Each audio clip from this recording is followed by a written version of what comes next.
Welcome back to The Future is Sourced, the show where we take macroeconomic shifts, hidden vendor profits, and billion-dollar sourcing decisions and translate all of it into something your CIO can handle before coffee. I'm your host, Mark, and we are tearing up the original script for today's episode. Why? Because a massive psychological and financial barrier has just been breached. The Indian Rupee has officially crossed the 90 mark against the US dollar. I'm here to tell you what it means for your IT budget. You just gave your vendors a massive, silent raise. If you are a US-based leader with significant spend in India, that 90 isn't just a number on a screen. It is a historic disconnect between what you pay and what it costs to deliver your services. So today, we are scrubbing the hype. We are going to talk about the currency loophole, how this specific 90 rupee event is padding your vendors' margins, and how sourcing leaders, governance teams, and CIOs can evaluate, negotiate, and recapture that value before the fiscal year ends. Let's jump in. Let's strip away the MBA fluff and look at the raw math. Here is the invisible mechanic that is currently eating your leverage. You sign a contract in US dollars. You agree to pay a fixed rate, let's say $100 an hour. That number is locked. It's static. It's boring. But your vendor's reality? It's a roller coaster. They take your boring, reliable $100 and convert it into Indian rupees to pay for salaries, rent, and servers in Bangalore or Pune. Here is the kicker. As the dollar gets stronger, moving from 83 rupees to 90 and beyond, your same $100 bill is suddenly buying significantly more local currency than it did when you signed the deal. The result? Automatic margin expansion. If your vendor was making a 20% margin at 83 rupees, they might be sitting pretty at 26% at 90 rupees. They haven't coded faster. They haven't fixed more bugs. They are just riding a currency wave, and you are the one waxing the surfboard. Now, before you get mad, let's look at where that money actually goes, because it depends entirely on who you are paying. Scenario A, you use third-party outsourcers. You know the names, the big global integrators. For them, this currency slide is a massive tailwind for their earnings per share. It's a buffer that hides their operational inefficiencies. And you get nothing. Zip. Scenario B, you run a Global Capability Center, GCC, your own captive unit.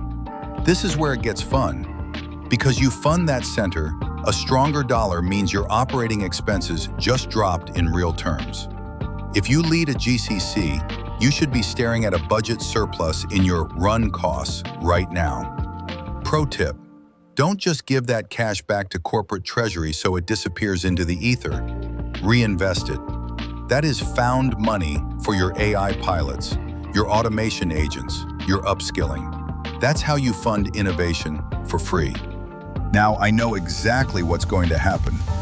You're going to call your account executive, and they are going to look you dead in the eye and say, "But Mark, attrition in India is crazy. Wage inflation is 10%. That eats up all the currency gains."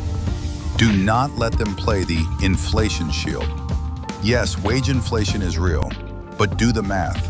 In this market, the velocity of the currency crash often outpaces the inflation bite. If they gain 15% on currency, but only lose 10% to inflation, there is still a 5% net surplus sitting on the table. That surplus belongs to the partnership, not just their shareholders. So, how do we stop the bleeding? You need to move from static pricing to dynamic governance. Here are your 3 power moves for your next renewal. Move number 1, the Forex collar. Stop signing flat 5-year rate cards. That's rookie stuff. Implement a collar. You set a baseline rate, say 85 rupees, and a neutral band of plus or minus 5%. If the rate stays in the yard, nobody moves.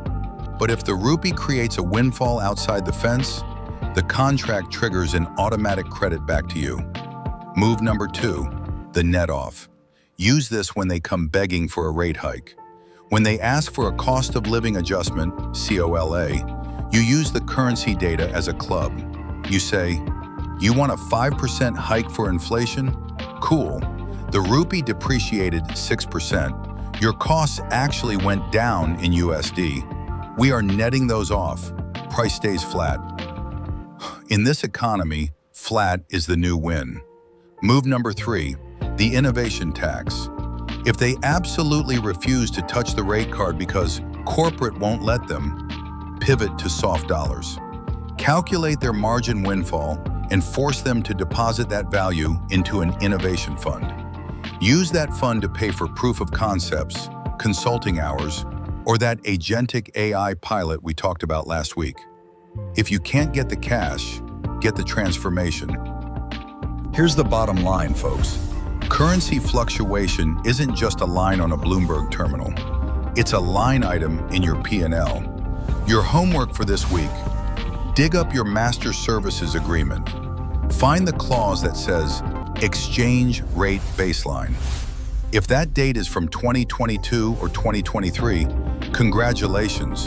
You are sitting on a gold mine of leverage. Go claim it. I'm Mark. This has been The Future is Sourced. Stop letting the market dictate your margins, and I'll catch you in the next one.